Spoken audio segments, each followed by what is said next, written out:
MWM اور تحریک کا اختلاف سامنے آیا، پھر کچھ عرصے کے بعد جو ہے وہ سید جواد اور MWM کا اختلاف سامنے آ گیا. یعنی جیسے جیسے جو ہے زمانہ گزرتا جا رہا ہے اختلاف بڑھتا ہی جا رہا ہے.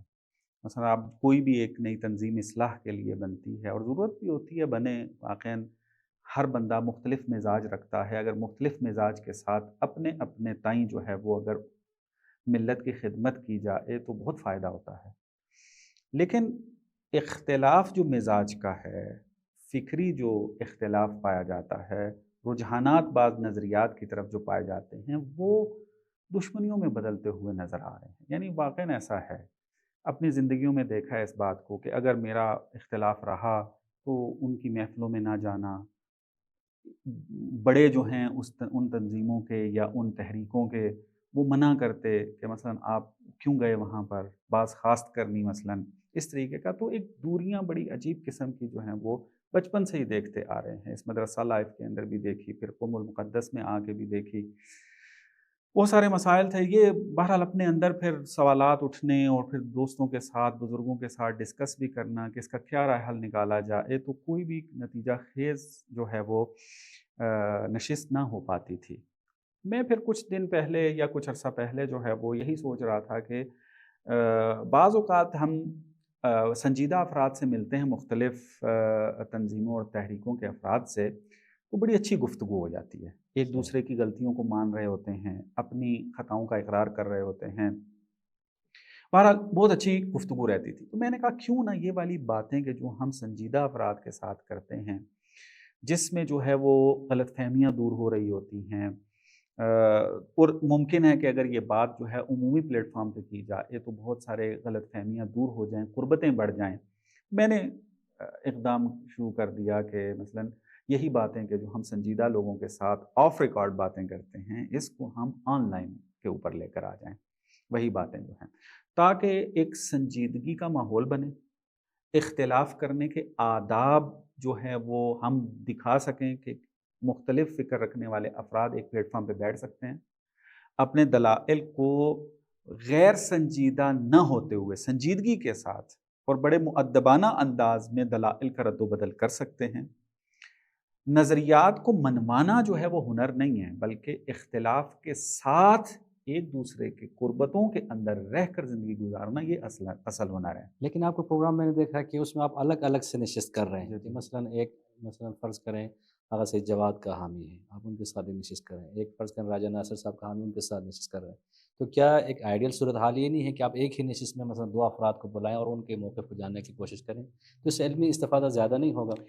یہ آئیڈیل سچویشن ہے. میرا ارادہ بھی یہی تھا اور ہے بھی کہ مثلا 2 افراد بیٹھیں، میں بیچ میں ایک ماڈریٹر کی حیثیت سے بیٹھوں، تاکہ اگر خدا نخواستہ اگر کہیں پر بد نظمی پھیلنے لگ جائے تو اس کو بھی کنٹرول کیا جائے، اور میں خود بھی جو بعض عوام کی طرف سے سوالات رکھتا ہوں یا میرے اندر بھی بعض سوالات پائے جاتے ہیں تو ان کے درمیان میں رکھوں سوالات اور آپس میں یہ ڈسکشن کریں.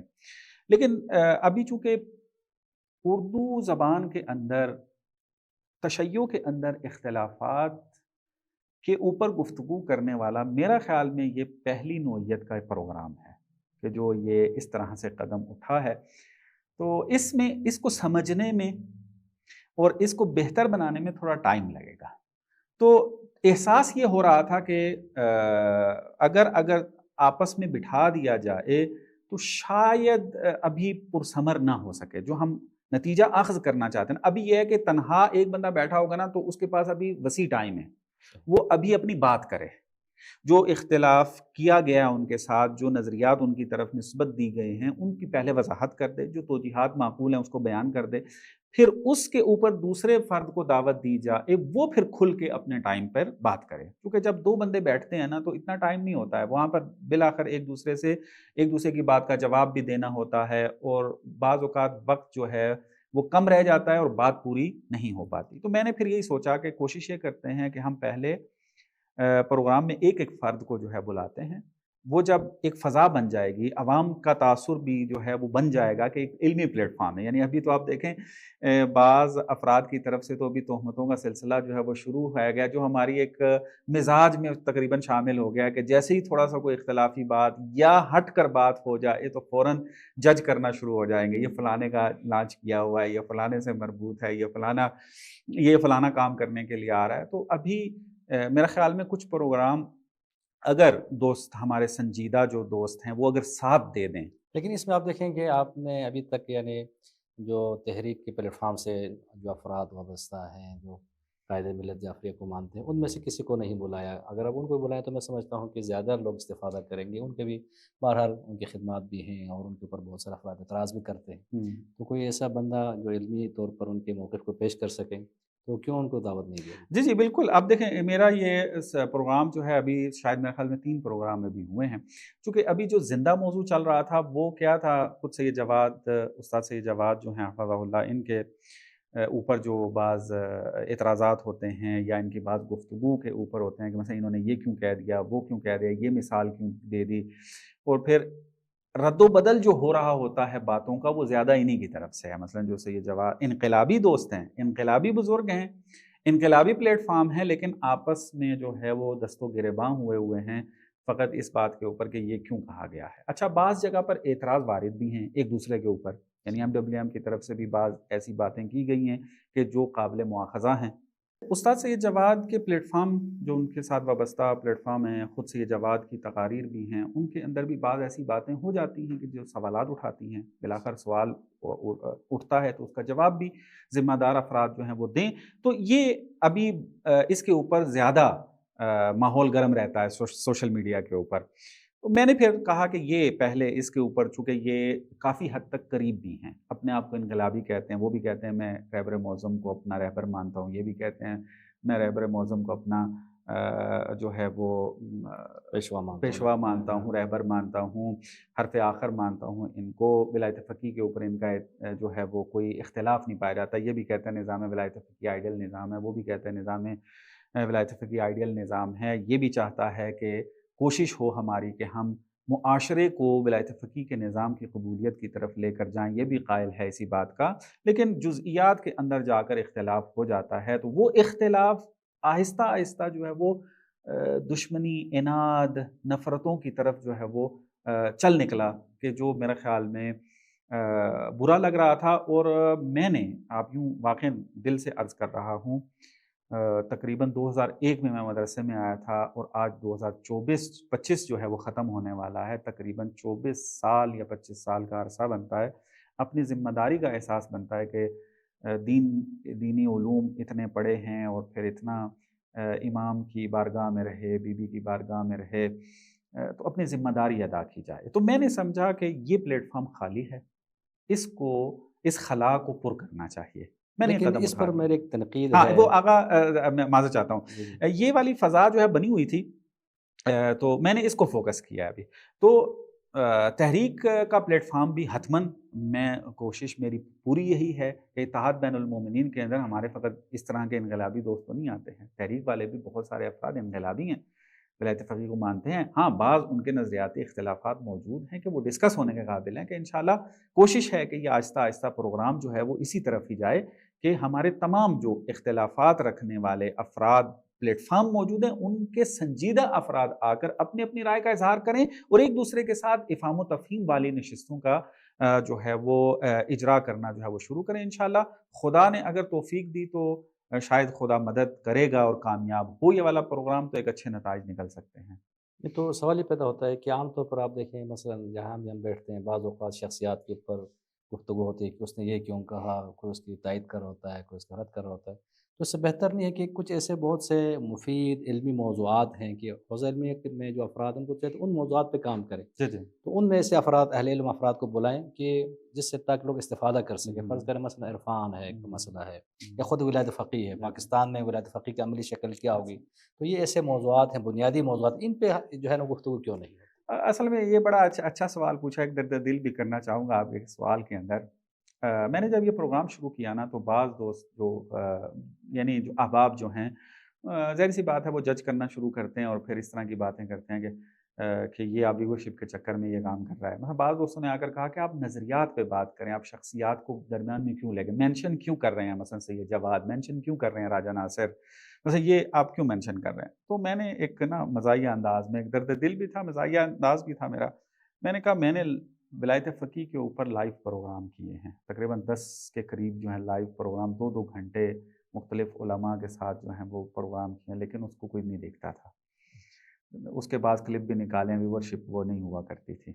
ولایت فقیہ کے نظام کو تبیین کرنے کے لیے جو ہے وہ دلائل کے ساتھ, کتابوں کے حوالے کے ساتھ, فقہاء کی عبارتوں کے ساتھ جو ہے پروگرام کیے, لیکن وہ رجحان ہمارے جوانوں کا جو ہے وہ اس پروگرام کو دیکھنے کی طرف نہیں بنا. لیکن میرا یہی پلیٹ فارم تھا کہ جس میں ولایت فقیہ پہ لائیو پروگرام کر رہا تھا, اور اس میں بھی سوال جواب کے جو سیشن تھا وہ اوپن تھا, کوئی بھی آ کے جوائن کر سکتا تھا, لیکن دلچسپی نہیں تھی. لیکن جیسے ہی میں نے جو ہے وہ شخصیات کو محور بنا کر, چونکہ شخصیت ہی نے ایک نظریہ دیا ہے, تو میں نے اس شخصیت ہی کو محور بنا کر اس کے نظریات پر ڈسکشن کرنے کا میدان بنایا ہے. تو اب آپ دیکھیں کہ جوک در جوک افراد جو ہیں وہ نظریہ سننے کے لیے بھی تیار ہیں, دفاع کرنے کے لیے بھی تیار ہیں, اپنے دلائل دینے کے لیے تیار ہیں, رد کرنے کے لیے تیار ہیں, مثلاً تو گالیاں بھی دیتے ہیں.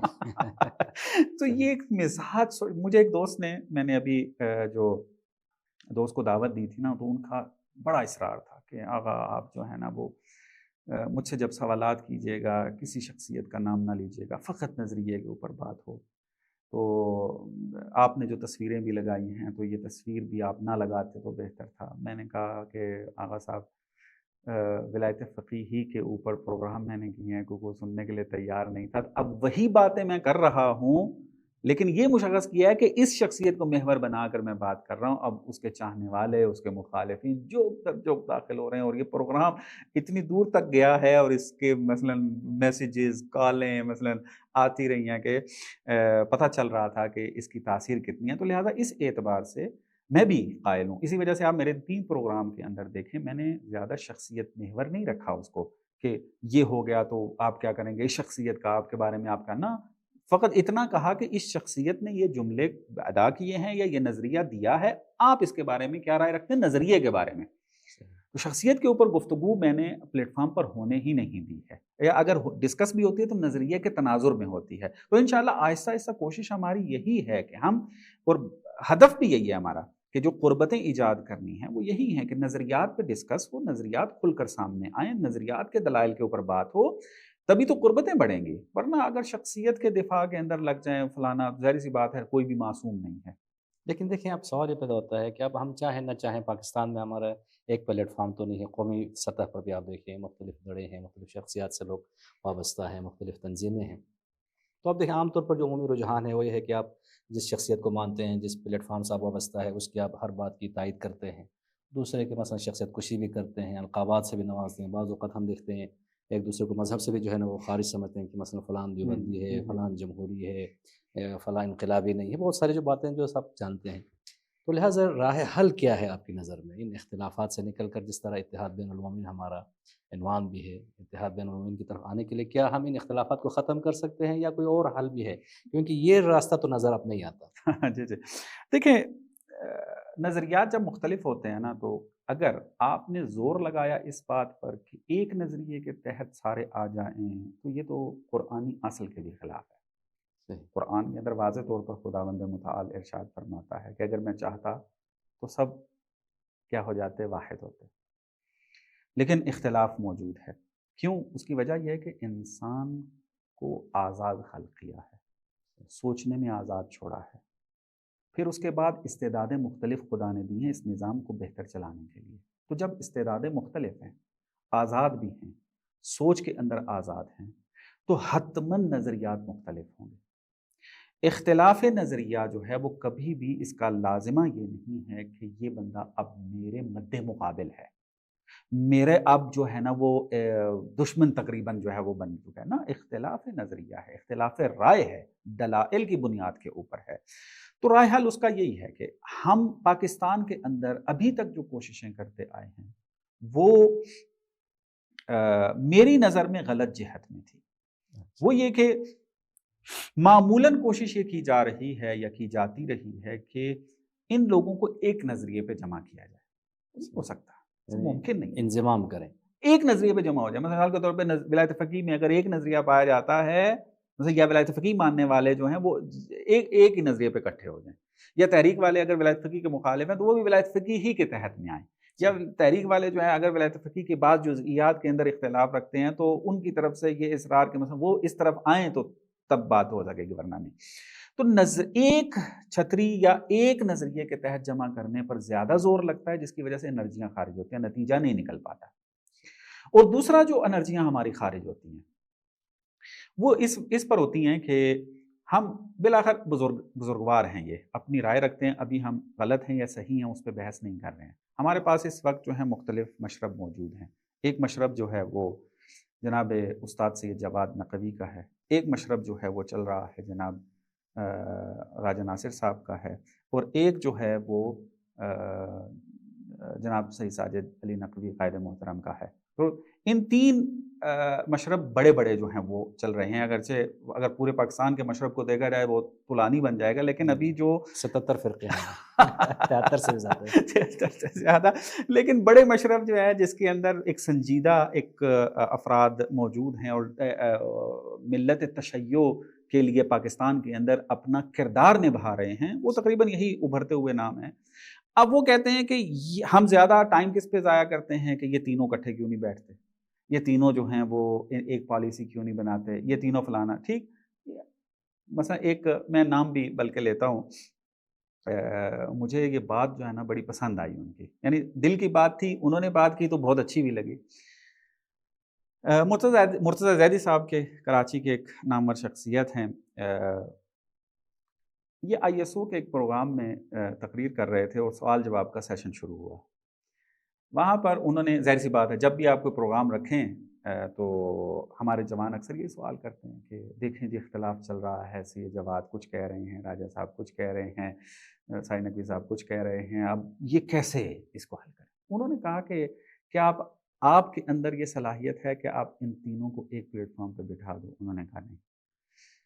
کیا آپ جو ہیں ان کو ایک پالیسی جو آپ کے ذہن میں ہے کہ اصلاح ہونی چاہیے وہ کر سکتے ہیں آپ ان کے لیے اس پلیٹ فارم پہ؟ انہوں نے کہا نہیں. کہتے ہیں اس کے اوپر انرجیاں کیوں خارج کرتے ہو، اپنی صرف کیوں کرتے ہو اس کے اوپر؟ جو کام تم کر ہی نہیں سکتے اس کے بارے میں سوچ کر کیوں کرتے ہیں؟ یہ ذمہ دار لوگوں، دوسرے ذمہ دار لوگوں کا کام ہے وہ سوچیں. لیکن میں اس سے ذرا اختلاف کروں گا، وہ یہ ہے کہ آپ دیکھیں کہ شاید چند مہینے پہلے کی بات ہے کہ ایرانی وزیر خارجہ جب پاکستان تشریف لے گئے تھے تو ہم نے تینوں شخصیات کو ایک جگہ مثلا مل بیٹھ کے دیکھا، واقعا بہت سارا افراد کو خوشی ہوئی، ہمیں بھی دلی خوشی ہوئی، بہت زیادہ خوشی. تو اب بے شک ایک پلیٹ فارم پہ نہ آیا، اتحاد نہ کر لیں، لیکن جس طرح یہ بزرگان جو ہے مثلا کوئی دیوبندیوں کے ساتھ بیٹھتا ہے، کوئی بیٹھنا چاہے، جی بالکل، میں یہی عرض کر رہا ہوں، میں عرض یہی کر رہا ہوں کہ آپ دیکھیں اگر سال میں ایک دو دفعہ بیٹھ کے چائے ہی پی لیں تو میں سمجھتا ہوں اس کے مثبت اثرات کیا بہتر نہیں ہوں گے؟ بالکل بالکل، میں ابھی اس کی نفی نہیں کر رہا ہوں کہ یہ تینوں بیٹھیں یا نہ بیٹھیں. ابھی میں یہ بات ابھی ہم کر رہے ہیں، ہم آپس میں جو گفتگو کرتے ہیں یا آپس کے لیے جو کام کرتے ہیں، ہمارا کیا ذمہ داری بنتی ہے؟ کیا ہم ہمیشہ، ہمارے اکثر جھگڑے یا دوریاں کیوں ہوتی ہیں؟ مثلا تحریک والے جو ہیں وہ بات کرنے لگ جاتے ہیں کہ فلانا ہے، تم ایسے، تمہارے رہبر نے ایسے کر دیا، تمہارے فلانے نے ایسے کر دیا. انرجیاں جو ہیں وہ ضائع ہوتی ہیں، آپس میں لڑ پڑتے ہیں، حالانکہ آپس میں اچھے دوست ہوتے ہیں، ہم کلاسی ہوتے ہیں، مدرسے میں اکٹھے رہے ہوتے ہیں، ابھی بھی صحیح رہ رہے ہوتے ہیں، لیکن جب بزرگوں کے بارے میں باتیں کرتے ہیں ظاہری سی بات ہے وہاں پہ جھگڑے شروع ہوتے ہیں. مرتضیٰ زیدی صاحب نے جس نقطے کی طرف اشارہ کیا نا وہ یہی تھا کہ تم کیا کر سکتے ہو، تمہاری ذمہ داری اس وقت کیا بنتی ہے، اس پہ عمل کرو. یعنی کم از کم یہ تو کر سکتے ہو کہ آپ جو مختلف تنظیموں کے افراد و تحریکوں کے افراد موجود ہیں ان کے ساتھ مل بیٹھ سکتے ہو یا نہیں بیٹھ سکتے؟ تمہارے اختیار میں ہے، بیٹھ سکتے ہیں. آپ آپس میں بھائی چارے کا، ایک رواداری کا سلوک کر سکتے ہیں نہیں کر سکتے؟ جو مشترکہ پالیسیاں ہیں، جو آپ ان پالیسیوں کو خود بناتے ہو اور اس کے اوپر عمل کرتے ہو، کر سکتے ہو نہیں کر سکتے؟ کر سکتے ہیں. اس قدم کو اٹھانا شروع کر دو. فرض کر لیتے ہیں، فرض محال کر لیتے ہیں. ابھی میں اپنا رائے بیان نہیں کر رہا ہوں، فقط ایک فرض کی صورت میں بیان کرتا ہوں. ہم کہتے ہیں کہ یہ تینوں کبھی نہ مل بیٹھے، ممکن ہے کہ حالات ایسے ہی چلتے رہیں، لیکن انہوں نے ہمیشہ تھوڑی رہنا ہے. خدا کی ایک سنت ہے، چلتے جا رہے ہیں، یہ سفر کارواں چلتا جا رہا ہے، کوئی جا رہے ہیں، پیچھے سے آ رہے ہیں. تو یہ جو یہی افراد کے جو آج سوال کر کے ٹائم ضائع کر رہے ہیں کہ ان کو کیسے ملایا جائے اور اس کی وجہ سے آپس میں دوریاں پیدا کر رہے ہیں، اگر یہ آپس میں قربتیں ایجاد کرنا شروع کر دیں تو آئندہ چند سالوں کے اندر وہی کام کہ جو یہ ان بزرگوں سے کروانا چاہ رہے تھے یہ خود چند سالوں کے بعد کر سکتے ہیں۔ نہیں تو سوال یہ پیدا ہوتا ہے کہ آپ دیکھیں امام حسین علیہ السلام کی یہ جو عزاداری ہے یا خود امام حسین کی شخصیت ہے، کیسی شخصیت ہے، حب الحسین یجمعنا، ہاں اربعین کے اس میں آپ دیکھتے ہیں کہ جی وہاں تو غیر مسلم افراد بھی آتے ہیں، یا پاکستان میں آپ دیکھ لیں عاشورہ کا جلوس ہوتا ہے امام کے نام پہ، اس میں ملنگ بھی آ رہے ہوتے ہیں، مولانے بھی آتے ہیں، انقلابی بھی آتے ہیں، غیر انقلابی، ایک دوسرے کے ساتھ تعاون کرتے ہیں، شربت بھی پلاتے ہیں، کھانا بھی کھلاتے ہیں، اور ہر کوئی اپنا جو ہے نا وہ نوحہ پڑھتا ہے، اپنے حساب سے عزاداری کرتے ہیں، کوئی یہ نہیں کہتا آپ یہ نوحہ کیوں پڑھتے ہیں، اس طرح آپ عزاداری کیوں کرتے ہیں، آپ یہ فلاں کیوں کام کرتے ہیں، ایک دوسرے کے ساتھ تعاون کرتے ہیں۔ تو عاشورہ کے دن ایسا لگتا ہے پورے پاکستان میں حسینیت کی حکومت ہے۔ بالکل تو کیا عملی زندگی میں بھی ہم ایسا نہیں کر سکتے؟ ہر کوئی اپنے حساب سے کام کریں، خدمت کریں، ایسے لیکن ایک دوسرے کو نہ ایسے چھیڑیں اور دیکھیں مثبت وحدت باتوں میں مسلم تعاون کریں۔ وحدت مسلمین کے اندر ہم کیا کہتے ہیں؟ مثلا امام خمینی رحمۃ اللہ علیہ یا رہبر معظم کا منشور کیا ہے ہمارے لیے؟ جو قرآنی منشور ہے وہ یہ ہے کہ مشترکات پر اکٹھے ہونا ہے۔ صحیح۔ وحدت کا مطلب یہ نہیں ہوتا، یا اتحاد بین المسلمین کا معنی یہ نہیں ہے کہ آپ سنی کو شیعہ، شیعہ کو سنی کرتے ہیں، بلکہ کیا ہوتا ہے مشترکہ جو ہمارے امور ہیں، پالیسیاں ہیں، ان کے اوپر اکٹھا ہو کر ہم نے دشمن کو جو ہے وہ مات دینی ہے۔ خب اتحاد بین المومنین جو ہے اس کے اندر مشترکات آتے ہیں۔ ظاہر سی بات ہے جب ایک نظریے میں مثال کے طور پہ اگر فرض کر لیں، میں اس کلیت میں اس بات کو نہیں قبول کرتا ہوں جو بعض الزام لگایا جاتا ہے کہ تحریک والے جو ہیں وہ انقلابی نہیں ہیں، تحریک والے جو ہیں وہ ولایت فقیہ کو قبول نہیں کرتے ہیں، کلیت میں اس کو قبول نہیں کرتا۔ ہاں بعض افراد ہیں اس طریقے سے نظریاتی طور پر اختلاف رکھتے ہیں، تحریک والے موجود ہیں جو مشہور یہ ہے کہ ولایت بلکہ فقیہ کو ابھی نہیں رہبر مانتے کے ہیں۔ رسمی نمائندے ہیں۔ بالکل ایسے ہی بار میں وہ جو مشہور ایک جب بنائی جاتی ہے، فضا بنائی جاتی ہے، اس کے تناظر میں بات کر رہا ہوں۔ اسی طرح مثلا MWM کو دیکھ لیتے ہیں، ولایت فقیہ کو مانتے ہیں، لیکن پاکستان کے اندر اپنا ایک کردار نبھانے کے لیے وہ حکومت کا حصہ بننا جو ہے وہ اس کو بہترین اسٹریٹجی فعلاً حکمت عملی اس کو قرار دیتے ہیں۔ ایک طرف ہمارے پاس جو ہیں وہ سید جواد صاحب ہیں اور ان کی تحریک بیداری ہے کہ جو ولایت فقیہ کے نظام کی لیے تگودو کر رہے ہیں، لیکن ان کی بعض حکمت عملیاں ہیں کہ جو وہ کہتے ہیں کہ ہم نے اس طاغوت کا حصہ جو ہے یا پاکستان کی موجودہ حکومت جو بھی ہو، نظام ہو، اس کا حصہ جو ہے وہ نہیں بننا ہے۔ تو یہ جو ہمیں اختلاف نظر آ رہا ہوتا ہے، کیا ان تینوں کے اندر مشترکات نہیں ہوں گے؟ موجود ہیں مشترکات، بہت سارے مشترکات موجود ہیں۔ مثال کے طور پر ممبر ایک مشترکہ چیز ہے ہمارے لیے۔ ممبر اس وقت جو ہے وہ کیا ہے؟ وہ اس وقت نااہل لوگوں کے ہاتھوں میں بھی ہے، اور چاہے یہ کوئی بھی بندہ ہو، تحریک والے ہوں، MWM والے ہوں، سید جواد والے ہوں، جتنے بھی ہوں، یہ سارے اس بات پر متفق ہے کہ ممبر کی اصلاح ہونی چاہیے۔ یہ ایک مشترکہ نقطہ ہے، اس پہ مل بیٹھ کے کام کر سکتے ہیں ہم اس میں۔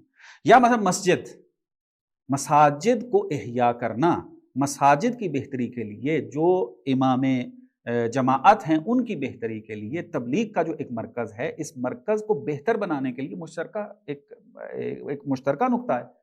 جو بھی تبلیغ کے لیے کام کرنا چاہتا ہے، جو بھی امت مسلمہ کے لیے کام کرنا چاہتا ہے، ملت تشیع کے لیے کام کرنا چاہتا ہے، مسجد اس کے پلاننگ کے اندر شامل ہوتی ہے۔ یا سیکورٹی ایشوز ہیں، سیکورٹی ایشوز ہیں مثلا اس کے اندر بہت سارے اس طرح۔ یونیورسٹیز کے جوانوں کے لیے دینداری کے پروگرام ارینج کرنا جو ہے وہ تینوں کے اندر ہے۔ مثلا آپ تحریک میں دیکھیں GSO بنی ہوئی ہے، انقلابیوں کے اندر مثلا جو ہے وہ ISO بنی ہوئی ہے، MWM نے جو ہے وہ یوتھ جو ہے اپنا میرے خیال میں اس طرح کا نام انہوں نے بنایا ہوا، معذرت چاہتا ہوں مجھے ذہن میں نہیں ہے، وحدت یوتھ جو ہے یہ بنائی ہے۔ اور جو ہے سید جواد صاحب کی طرف سے کیا ہے، تحریک بیداری کے نام سے جوانوں، سب جوانوں کے اوپر کام کر رہے ہیں، یونیورسٹیز کے اندر مختلف پروگرام کرنے کی سعی رکھتے ہیں، اور ان کے جا کے نصاب دیکھیں، جا کر 90% ان کا نصاب ایک جیسا ہوتا ہے۔